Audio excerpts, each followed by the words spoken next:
আসানসোলে অবৈধভাবে কয়লা তুলতে গিয়ে যুবকের মৃত্যু।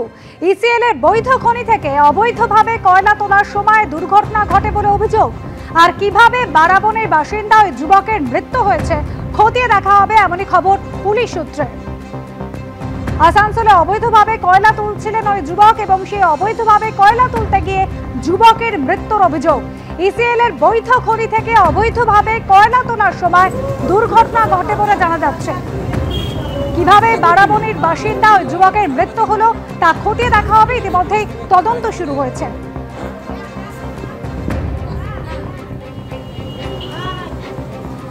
আসানসোলে কয়লা তোলার কাজ চলছিল, অবৈধভাবে কয়লা তুলছিলেন ওই যুবক এবং যে সময় দুর্ঘটনা ঘটে ইসিএল এর বৈধ খনি থেকে অবৈধভাবে কয়লা তোলার সময় দুর্ঘটনা ঘটে বলে অভিযোগ।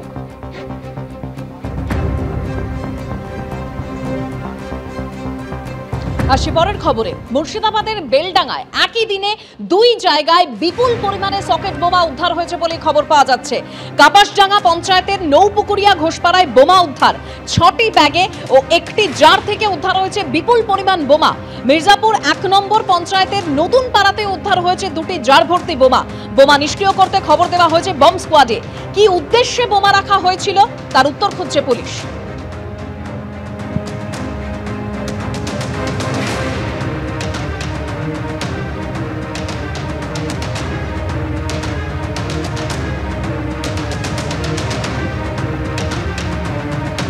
অনলাইনে প্রকাশিত এসএসসি প্রথম পর্যায়ের রেজাল্ট।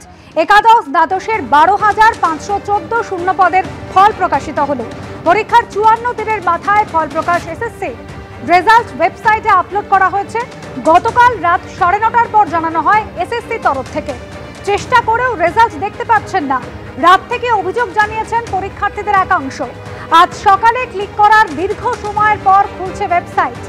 একসঙ্গে এতজন রেজাল্ট দেখার চেষ্টা করছেন বলে কিছু সমস্যা হতে পারে জানিয়েছে এসএসসি।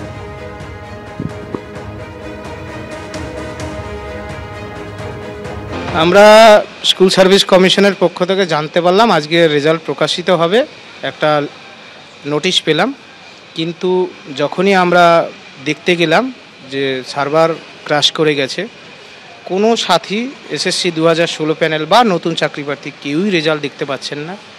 স্কুল সার্ভিস কমিশনের যে ওয়েবসাইট সেটা বসে গেছে, আমরা রেজাল্ট দেখতে পাইনি।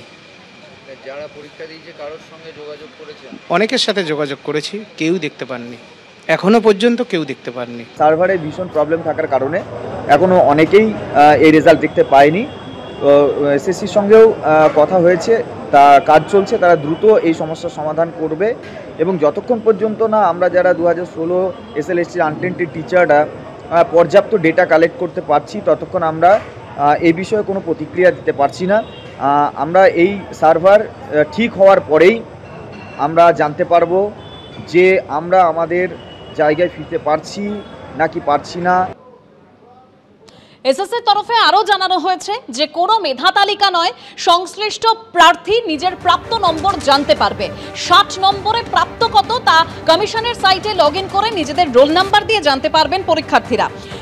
17 নভেম্বর থেকে হবে একাদশ দ্বাদশ শিক্ষক নিয়োগের লিখিত পরীক্ষায় উত্তীর্ণদের নথি পরীক্ষা। তারপর প্রকাশিত হবে ইন্টারভিউয়ের জন্য তালিকা। আগামী সপ্তাহে প্রকাশিত হতে পারে নবম দশমের ফল জানানো হয়েছে এসএসসির তরফে। একাদশ দ্বাদশ শিক্ষক নিয়োগ পরীক্ষায় বসেছিলেন 2,29,606 জন পরীক্ষার্থী।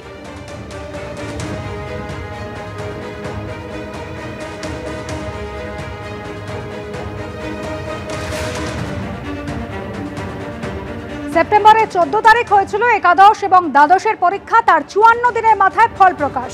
ফল প্রকাশের পরেই শিক্ষামন্ত্রী ব্রাত্য বসু সোশ্যাল মিডিয়ায় লেখেন, ডিসেম্বরের মধ্যেই নতুন নিয়োগের বাস্তবায়নের পথে এক অনন্য অগ্রযাত্রা, এক প্রতিশ্রুতির পূর্ণতা।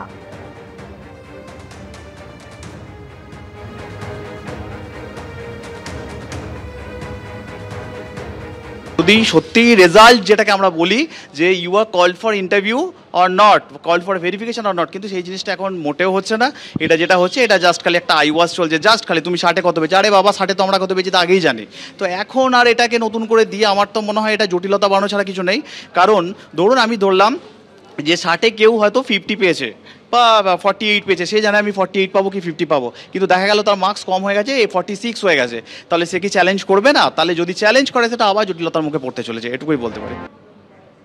অন্যদিকে এসএসসি পরীক্ষা নিয়ে একাধিক প্রশ্ন তুলে কলকাতা হাইকোর্টে মামলা দায়ের কয়েকজন চাকরি প্রার্থীর, এবং সেখানে একাধিক প্রশ্ন রয়েছে যে আগের শিক্ষাগত অভিজ্ঞতার ভিত্তিতে যে নম্বর দেওয়া হবে তা নিয়ে প্রশ্ন, নম্বর ইন্টারভিউয়ের আগে দেওয়া হবে নাকি মেধা তালিকা প্রকাশের আগে, প্রশ্ন মামলাকারীদের আইনজীবীর। 2016 সালে দুর্নীতির ভিত্তিতে চাকরি পাওয়ায় যাদের চাকরি বাতিল হয়েছে তারা কেন 10 নম্বর পাবেন? শিক্ষকতার পূর্ব অভিজ্ঞতার ভিত্তিতে দেওয়া এই নম্বরের যৌক্তিকতা নিয়ে প্রশ্ন তোলা হয়েছে আবেদনে। এসএসসি নবম, দশম এবং একাদশ দ্বাদশের লিখিত পরীক্ষার ভবিষ্যৎ নির্ভর করবে এই মামলার ভবিষ্যতের ওপর শুনানিতে, জানিয়েছেন বিচারপতি অমৃতা সিনহা। খবর কলকাতা হাইকোর্ট সূত্রে। আগামী বুধবার এই মামলার পরবর্তী শুনানি। আজকের মামলায় কমিশন এটা মৌখিকভাবে কোর্টকে জানিয়েছে যে আজকে যে রেজাল্ট বেরোবে সেটা 11-12 এর রেজাল্ট বেরোবে, এবং এই রেজাল্টে শুধুই লিখিত পরীক্ষারই নম্বর বার করা হবে। কোনো যে প্রায়র টিচিং এক্সপিরিয়েন্সের যে 10 নম্বর সেটা আপাতত যে রেজাল্ট আজকে বেরোবে সেখানে যোগ করা হবে না, সেটা পরবর্তীকালে যোগ করা হবে। আপাতত আজকে যে রেজাল্ট হয়েছে সেখানে 10 নম্বর কিছু অ্যাড করা হচ্ছে না।